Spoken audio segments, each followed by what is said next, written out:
Hi, I'm Kelly Vaughn, and welcome to Inside Indy. We have a lot of pink and green in the studio. And pink and green represents AKA Alpha Kappa Alpha, and we have a couple of ladies here from the sorority, and they've got an extraordinary event coming up that they want to share with you. And beyond that, we're going to talk about some other things, the organization itself, to give people a little history and to get to know you better. We have Dr. Nichole Wilson. You are president of Alpha Kappa Alpha, Alpha Mu Omega chapter. Yep, Alpha Mu Omega. So that's Indianapolis, is that? Yes. You cover the Indianapolis. So we're the Indianapolis graduate chapter. We have 478 members. Wow, Yes. okay. Miss President here, Angela Henry. Yes. And you are the second vice president of AKA Alpha Mu Omega chapter. Now you can tell I did not pledge, okay? Obviously, because I said Mu instead of Mu. It's okay. I actually was a Pearl for Omega Psi Phi. Oh, wow. So I can say that. But Okay, beyond that, that's awesome. I'm out of there. Okay. So, and of course, whatever they did in Animal House, I remember that. That kind of thing. That's about as far as I go. So, you have a fundraiser coming up. We do. Okay. We Who do. wants to go first to tell me about the big fundraiser? So we have a fundraiser coming up on September the 29th. It's at 502 East in Carmel, Indiana. And the fundraiser is called the Authors Forum Brilliance Personified. And so we're super excited. We're going to showcase local authors at this forum. So authors in the city of Indianapolis, we've invited them to come, share their books, share their stories, and we're going to let them walk the pink carpet. Oh, not the red. Not the red, but the pink carpet. Pink carpet. The pink carpet. So now, what does it really mean to walk the pink carpet? You have that stretched out for people arriving. We're going to have the pink carpet stretched out. They're going to be able to come in. We're going to announce who they are. We're going to announce their book. They'll get to come in and wave their book just like they're walking on the red carpet.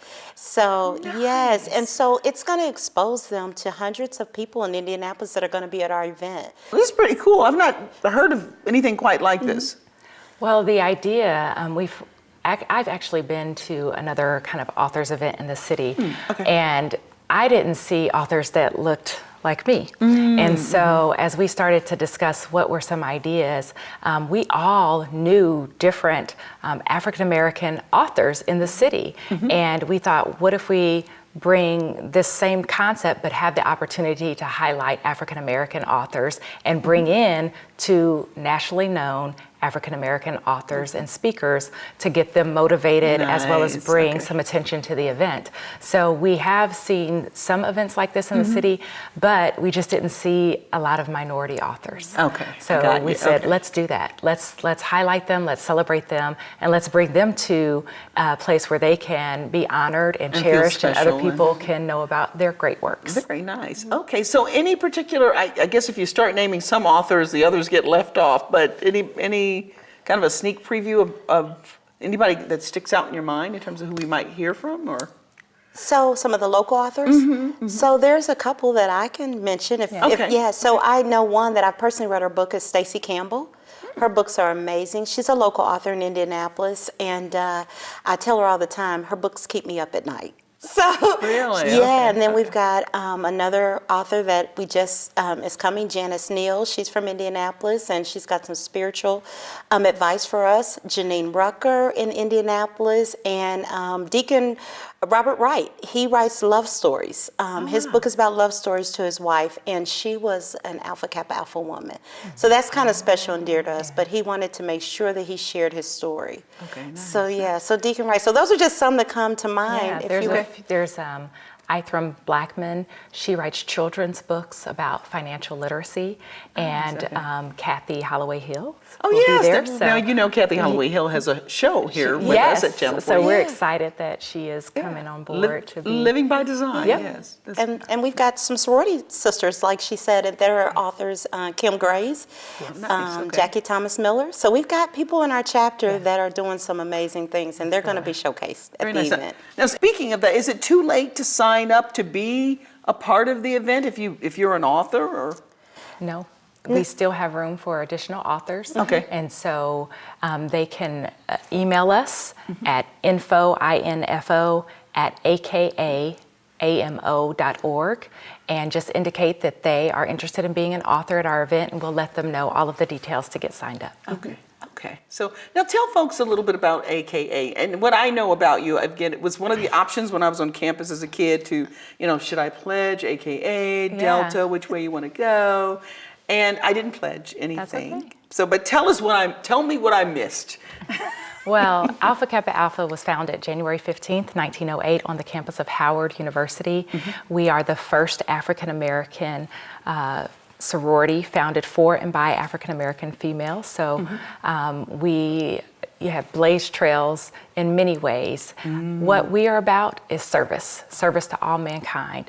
In addition to our sisterhood that runs deep, we were just talking about how, every time someone in our sorority has someone in their family that passes or something going on, how we all gather around them. So that's the sisterhood part. And then outside of that, especially at the graduate level, it's all about service. And so we spend a good amount of our volunteer time out in the community being of service to all mankind. Wow, well, I'm really impressed. And I've always liked your colors. I will tell you Thanks. I almost pledged just because of those jackets. We like Pink them. and green, there's just something about that just draws people, don't get mad, Deltas, but yeah. They're pretty vibrant. Yeah. We like them. Yeah. So tell folks then, what if somebody wants to be a member, and now typically you pledge when you're in college, but say you're a graduate and you didn't get to pledge, what do people do? How's that happen? Do you have to be nominated or? It's invitation. Oh, is it? So Okay. we look out in the community for right, for women who are like-minded, who are doing wonderful things, who are about service and who are committed to service. And at appropriate times, we invite them to join us. Okay. Okay. Hosting shows probably doesn't count, huh? Maybe. I wouldn't say that. But. Well, I appreciate you coming in. So let's recap the big event, the big fundraiser that you're having. Again, the date, time, location, what it's about for people, because people kind of come in and out when they're tuning in for television. So. Okay, so the event, Kelly, is going to be held on Saturday, September the 29th of 2018. It's going to be held at 502 East, and that is the name of the event center, but that's also the address, 502 East Carmel, Indiana. Okay. The event's going to be from 11 o'clock to 2. It's a luncheon, and we are going to showcase local authors in the city of Indianapolis. We're also going to have a keynote speaker, Kimberly Lawson-Roby, and we're going to have Simon Bailey as our keynote. He's going to address the audience as our keynote speaker on that day. So. Okay.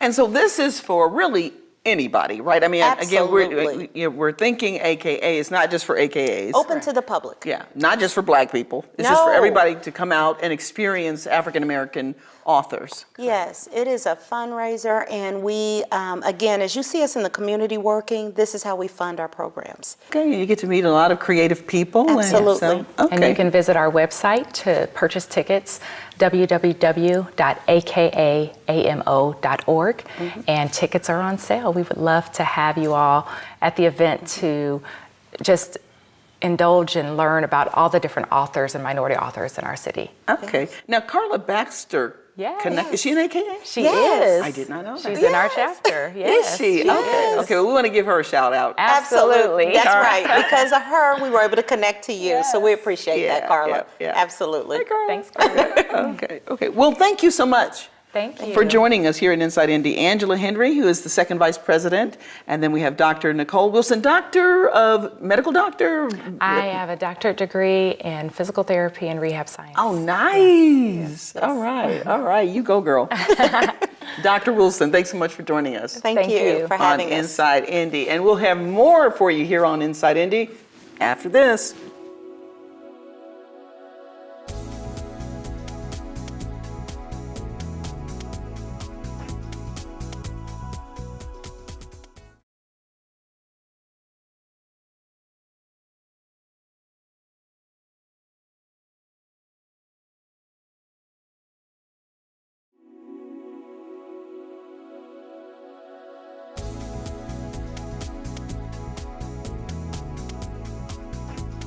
It's probably one of the most used rooms in your house, and sometimes it can be just downright ugly, right? We're talking about the bathroom. So what are some things that you can do out there to make your bathroom beautiful? Here to share with us some ideas and tips and tricks is the host of today's Homeowner TV and Radio. It's Danny Lipford. Hi, Danny. Hello, good morning. Glad to be with you. Great having you here.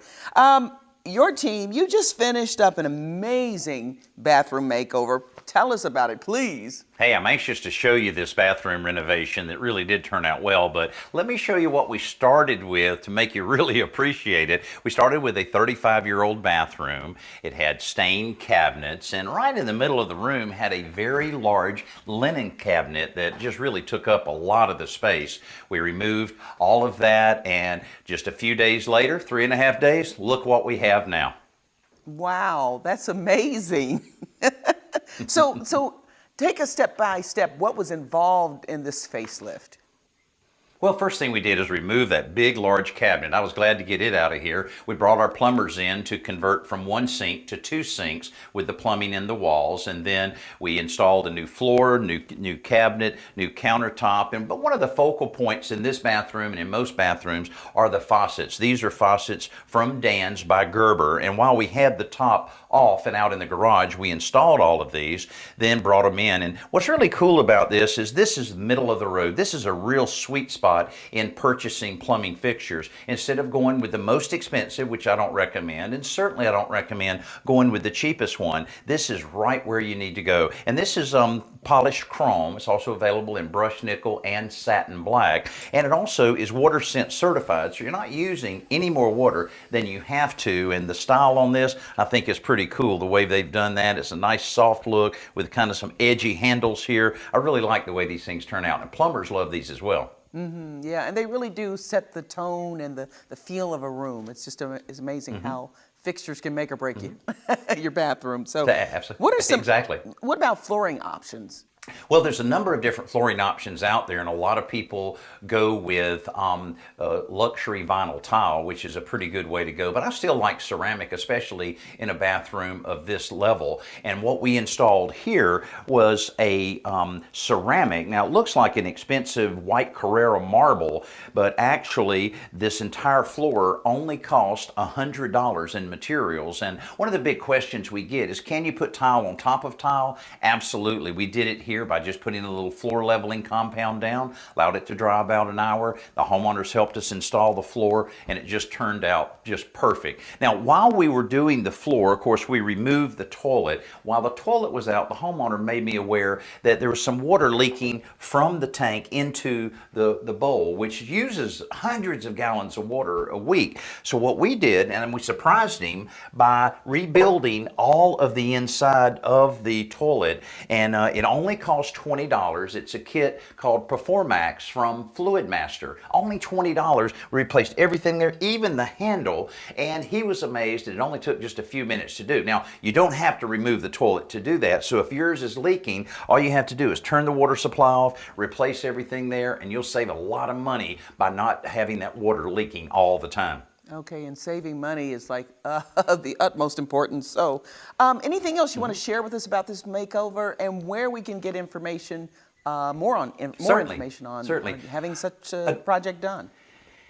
Absolutely. Well, one of the things that a lot of people just can't stand is their exhaust fan, because they're usually so loud. But there's actually repair kits that you can remove just the inside part of it, unplug it, a couple screws, and drop that fan down and put the new kit right in, less than 5 minutes. Now this one is 50% quieter and 30% more effective in getting that moist, wet air out of here. And we've got all these tips outlined for you on our website at today'shomeowner.com.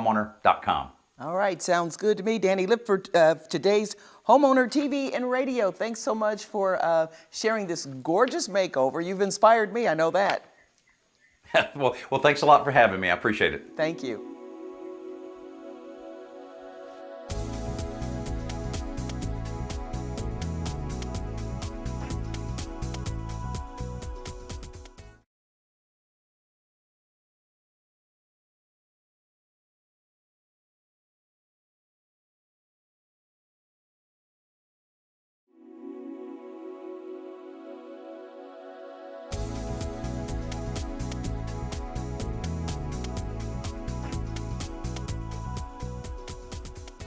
And we're back here on Inside Indy. Do you know your Black history? Now, I know you might be thinking, well, I learned Black history in school, or why do I have to know Black history? Because Black history is American history, and you should know it. And here in the studio, to make sure you do know it, they are Minister Dave Rozzell. You are treasurer of ASALH, which ASALH, ASALH Joseph Taylor Branch, and pastor of the Way of Yeshua Fellowship and Ministries? Yes. Okay, welcome to Inside Indy. Thank you, thank you. And then we have the Rev.Winterbourne Harrison Jones. Good to be here. With ASALH Conference keynote speaker. Yes. When it happens here in Indianapolis. And you are also the senior pastor at Witherspoon Presbyterian Church I am. in Indianapolis Good to see on you Michigan again. Road, Yeah. right? Okay. 5136. 5130. Might as well get that in there, right? I might as well give my address. You might as well. Might as well put it out there while we're here. That's okay. This is a big deal. This is a huge event. So take us there, time, date, location, and what it's about.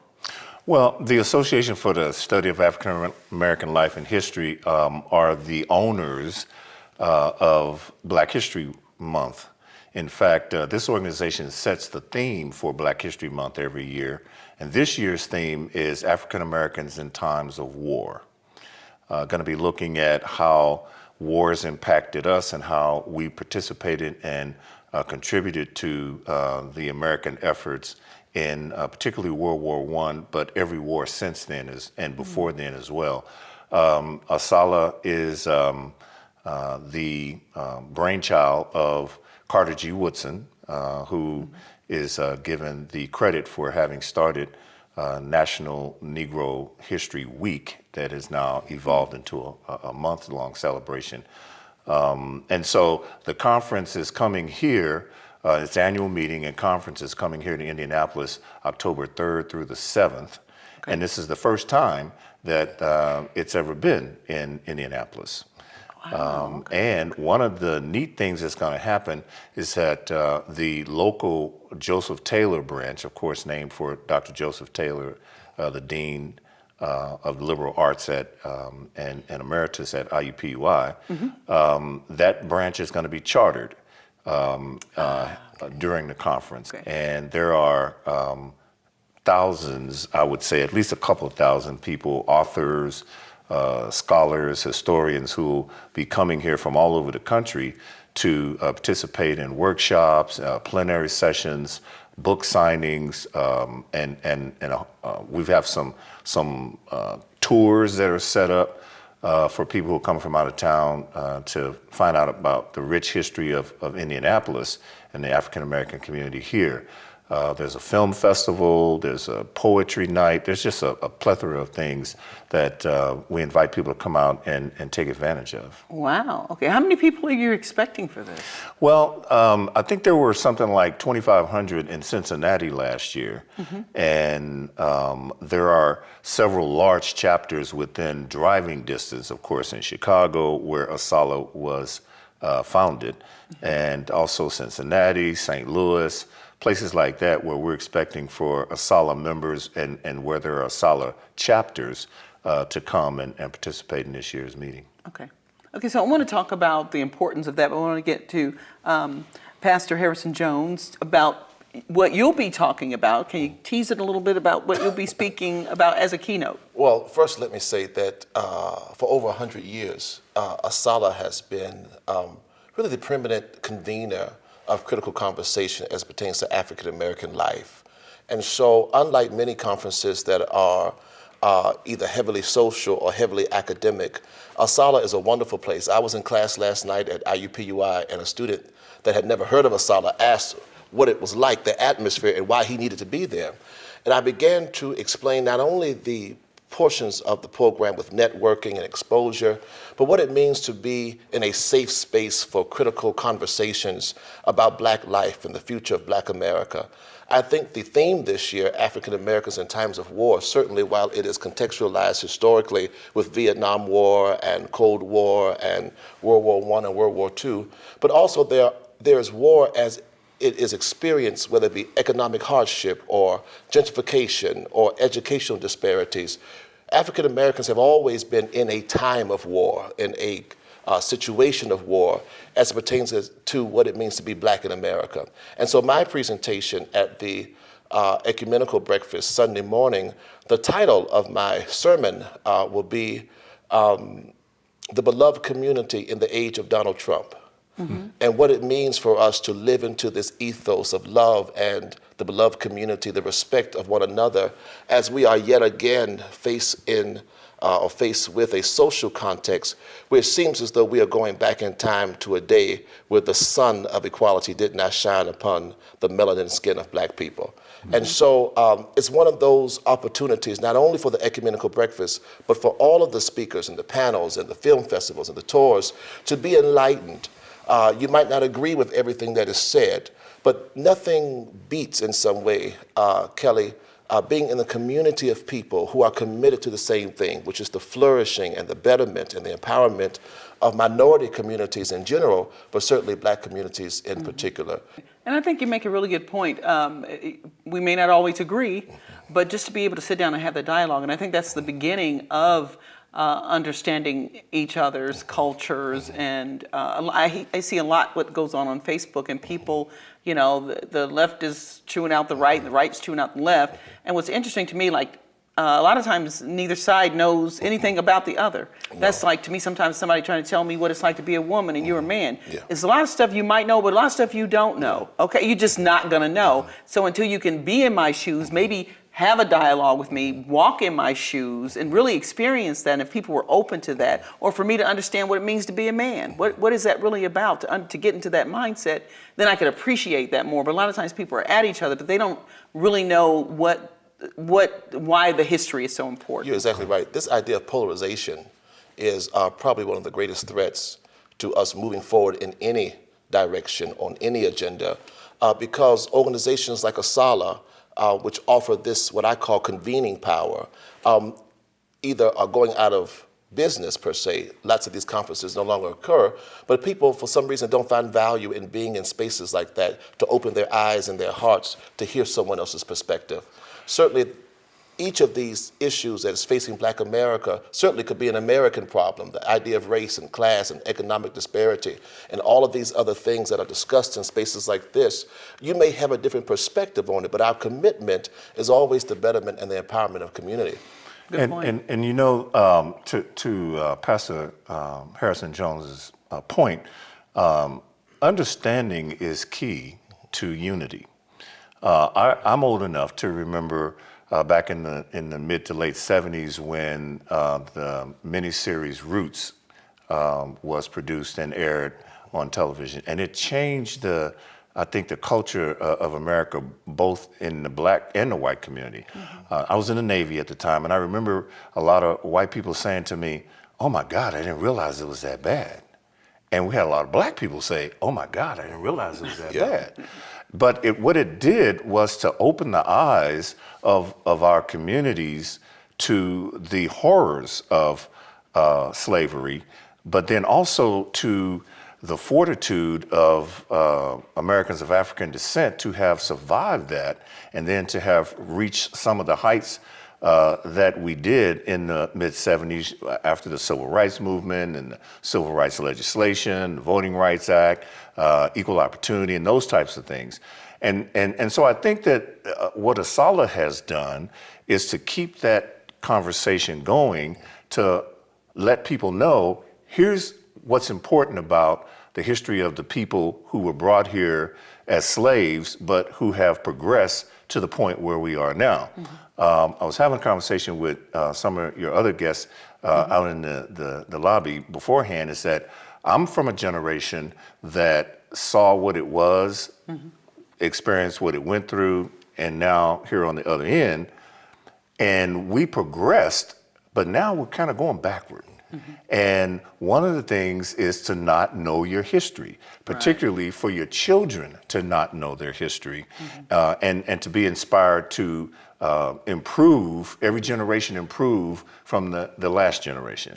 And so that's one of the things that ASALH stands for, is to help our people improve. Okay, okay. And really, and I would take it, everybody's invited. I know we got just a minute left. We need volunteers. How do people get in touch with you? Well, our volunteer coordinator is Kathy Cornelius, and if you go to ASALH's website, and that is www.asalh.org,